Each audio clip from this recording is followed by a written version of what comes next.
tous. Alors aujourd'hui je suis très contente de vous retrouver avec cette tête tout à fait ravissante pour un maquillage d'Halloween. Donc c'est un maquillage d'Halloween que j'ai voulu extrêmement simple. Il ne vous faut pas de matériel, pas de produits spéciaux, vraiment tout est fait maison avec des choses que l'on a tous chez soi. Et surtout un point que j'aimerais préciser, c'est que je suis extrêmement nulle pour les maquillages d'Halloween et d'une façon générale pour les maquillages artistiques. Ce n'est pas du tout, mais alors pas du tout ma spécialité. Donc si moi j'ai réussi à faire ce maquillage, je peux vous assurer que tout le monde peut le faire, même un enfant, ce n'est vraiment pas difficile. Si vous êtes un enfant, aidez-vous de votre mère bien sûr, parce que ça sera toujours plus sympa. Donc si c'est un maquillage qui vous plaît, je vous laisse avec les explications. Alors me revoilà sans maquillage. Je vais commencer par appliquer un fond de teint qui est trop clair pour ma carnation.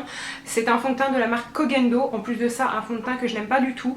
Donc appliquez ce que vous avez sous la main, soit un fond de teint qui est trop clair pour vous, ou bien un crayon colle blanc, enfin quelque chose d'un petit peu gras et qui surtout est assez clair.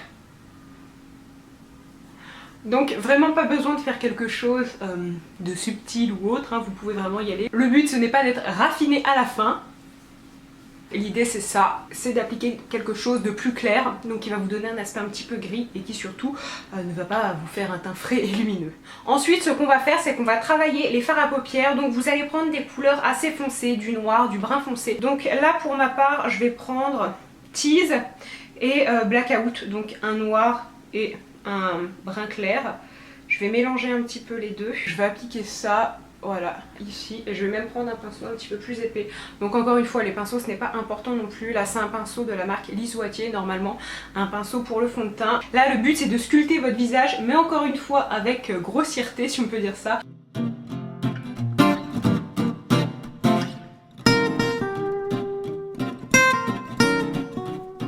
Ensuite, ce que je vais faire avec un pinceau un petit peu plus fin, je vais appliquer du rouge à lèvres, donc que ce soit au niveau de mon nez ou de mes yeux, pour vraiment faire un regard un petit peu rouge. Donc là je prends un rouge à lèvres rouge de chez Bourjois, j'en mets généreusement sur mon pinceau et je vais en mettre au niveau des muqueuses pour faire un regard fatigué.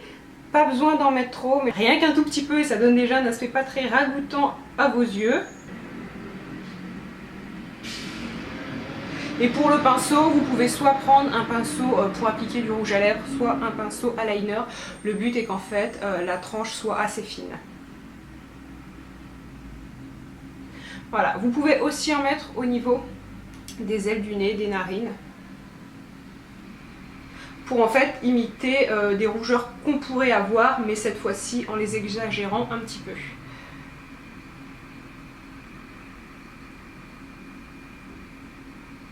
Au niveau des commissures. Et comme vous voyez, je n'ai pas appliqué du rouge à lèvres. Le but en fait c'est que ça soit aussi un petit peu discret, un petit peu fumé. Et qu'on pense que vous avez juste les lèvres un petit peu, vous voyez, abîmées ou de l'herpès. Hein. Ensuite c'est fini pour le rouge. Au pire on reviendra à la fin faire quelques retouches si on a envie d'intensifier ça. Maintenant on va essayer de faire un regard un petit peu fatigué, donc des cernes. Alors là je prends une couleur mauve, donc c'est une palette de Tarte. C'était une édition limitée de Noël il y a 2 ans, mais on s'en fiche vraiment de la marque. Le but c'est d'avoir quelque chose d'un petit peu mauve, comme ça en fait la couleur de vos cernes. Donc vous pouvez même, et pour ma part c'est ce que je vais faire, mélanger avec une couleur un petit peu marronnée. Donc encore une fois je vais prendre Tease.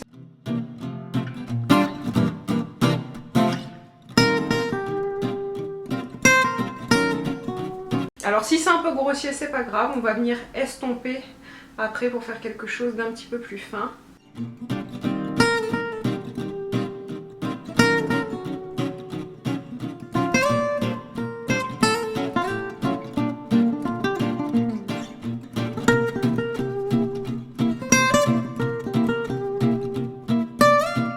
Alors aussi ce que je peux faire c'est que je vais prendre du fard noir. Donc là je prends le noir de ma palette Tarte, donc celui-ci. Je prends un pinceau pour le blush ou un pinceau pour la poudre, mais qui est quand même assez imposant. Et je vais en mettre au niveau de la racine des cheveux. Donc encore une fois, on n'a pas peur d'estomper, quitte à venir en remettre un petit peu après, pour vraiment imiter en fait une peau qui est en train de se décomposer et faire un teint qui peut paraître un petit peu sale. Ensuite, on va revenir foncer au niveau des joues.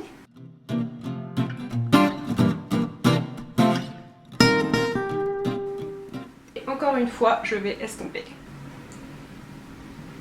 Ce qu'on peut faire aussi, c'est ajouter un petit peu de violet au niveau de l'ensemble du visage. Donc après, si au niveau de vos joues ce n'est pas parfait, c'est pas grave puisqu'on va venir ajouter une blessure. Donc moi je prends un petit peu de mauve, un petit peu de marron. J'estompe bien pour pas qu'il y ait trop de matière et que ça fasse pas des amas. Et je viens en mettre là où bon me semble. Vraiment pour faire un teint qui n'est pas uniforme et qui est un petit peu dégueulasse. Ensuite, je vais m'occuper des yeux. Et ce que je vais faire pour les yeux, c'est que je vais mettre massivement du noir pour vraiment venir obscurcir le regard. Vous pouvez ajouter des lentilles aussi, je pense que ça ajouterait beaucoup au maquillage, sauf que là la thématique de la vidéo c'était vraiment de vous faire quelque chose de simple et sans matériel. Et personnellement je n'ai pas de lentilles de couleur, mais c'est vrai que si vous avez envie de peaufiner votre maquillage avec des lentilles un petit peu vampire ou zombie avec un œil qui paraît extrêmement ensanglanté, je pense que ça peut vraiment être top.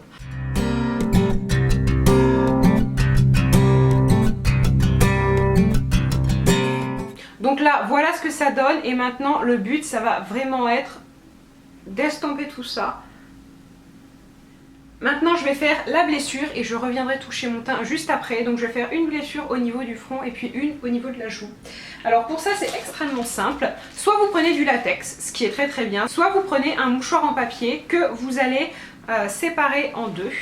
Voilà. Vous prenez de la colle à fossiles et vous en mettez sur le front, donc là où vous voulez mettre votre blessure. Vous tapotez un petit peu votre colle pour qu'elle soit bien répartie et là où vous avez envie de mettre votre blessure. Vous prenez votre mouchoir et en fait vous en coupez un petit morceau. Ce que vous pouvez faire, c'est en déposer plein de petits morceaux.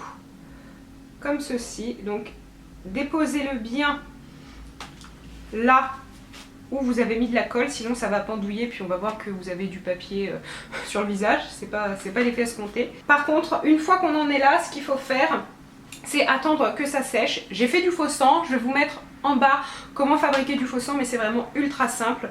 Vous avez juste à prendre du miel, du colorant rouge et un petit peu de cacao, vous mélangez le tout et ensuite vous avez du sang. Sinon vous prenez du coulis ou une confiture sans morceaux, quoique avec des morceaux ça peut être très très bien, mais c'est juste qu'il risque de tomber notamment. Une fois que vous en êtes là, vous attendez que ça sèche, donc je vous dirai environ 2-3 minutes et après vous pouvez passer à l'application du faux sang. Donc voilà à quoi il ressemble et franchement c'est super bien imité. Donc, je vous mettrai les ingrédients très précisément et les quantités en barre d'infos, mais c'est vraiment ultra simple.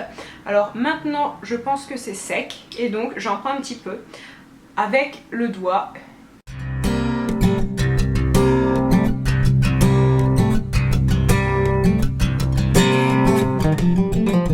N'hésitez pas à accumuler parce que ça prend un aspect un petit peu visqueux et tout comme le vrai sang, ça coagule, enfin donc là ça coagule pas vraiment mais ça s'épaissit on va dire et donc vous voyez ça donne un aspect assez peu reluisant et surtout du relief.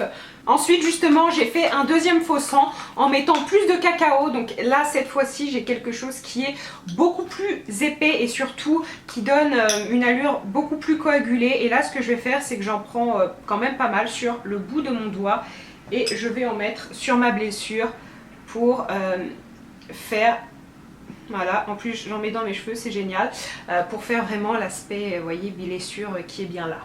Et là, comme vous voyez, ça coule un petit peu et c'est vraiment volontaire. Si j'en ai mis un petit peu beaucoup, c'est pour que ça fasse une traînée. Je vais venir un petit peu la dégrader, mais le but c'est que ça soit quand même assez net. Alors vous pouvez en mettre au niveau du contour du nez. Ensuite, je vais encore ajouter un petit peu de rouge à mon visage, donc je vais intensifier ce que j'ai fait tout à l'heure et je reprends mon rouge à lèvres, un pinceau. Et je viens repasser là où j'en avais mis précédemment.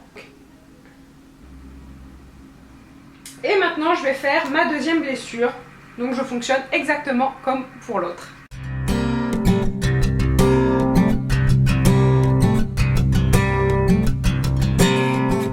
Pendant que la deuxième blessure sèche, ce qu'on peut faire, et comme vous voyez ça coule tout seul, voilà, et c'est tout à fait ce que je voulais, donc laissez patienter 2-3 minutes et vous allez voir que tout doucement ça va couler. Après je vous rassure, ça va pas couler tout le long de votre soirée sur votre robe ou quoi que ce soit, ou votre déguisement, non, c'est vraiment juste les premières minutes. Et donc je vais prendre du fard à paupières noir et je vais venir donner un peu de relief à ma blessure en tapotant. Maintenant que ma deuxième blessure est sèche, on va encore une fois appliquer du faux sang.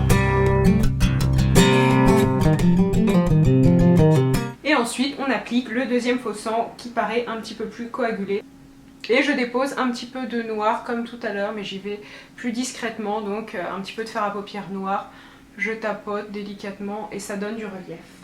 Ensuite, pour le reste de mon visage, je vais venir encore une fois salir un petit peu mon teint avec des fards à paupières assez sombres, un petit peu violines.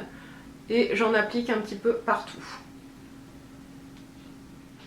Une des dernières étapes, ça va être de rajouter un petit peu de rouge à lèvres et faire vraiment une bouche un petit peu effacée mais en décomposition. Donc comme un rouge à lèvres que vous avez très largement estompé. Alors voilà ce que ça donne pour le maquillage. Là je vais m'arrêter là, je vais crêper les cheveux et puis une fois que j'aurai le look à peu près final, je viendrai en rajouter si je juge que mon maquillage n'est pas assez effrayant. Alors juste avant de me crêper les cheveux, un autre point dont je n'ai pas parlé et peut-être que certains vont me poser la question, c'est mon cou. Donc bien évidemment, moi j'ai un cou assez blanc, donc oui ça dépare, mais c'est sûr que si vous avez un cou bronzé, ça peut faire un petit peu bizarre, donc je vous conseille de descendre un petit peu. Alors maintenant je vais retirer ma frange. Alors j'ai fait exprès de laver mes cheveux mais de m'endormir avec les cheveux mouillés pour avoir vraiment des cheveux qui se mettent un petit peu en plaques. Alors là à l'écran il paraît super gras mais je vous assure qu'ils ne le sont pas du tout. Mais le but c'est, vous voyez vraiment, voilà, je les ai pas coiffés. Au contraire, j'ai dormi avec des cheveux mouillés pour vraiment qu'ils soient décoiffés et pas très jolis. Je vais crêper mes cheveux, donc je prends des cheveux comme ça et je remonte pour, vous voyez, avoir un effet décoiffé encore plus accentué. Alors j'ai une frange, mais comme vous l'avez remarqué, je ne l'ai pas coiffée aujourd'hui, donc elle est noyée dans mes cheveux.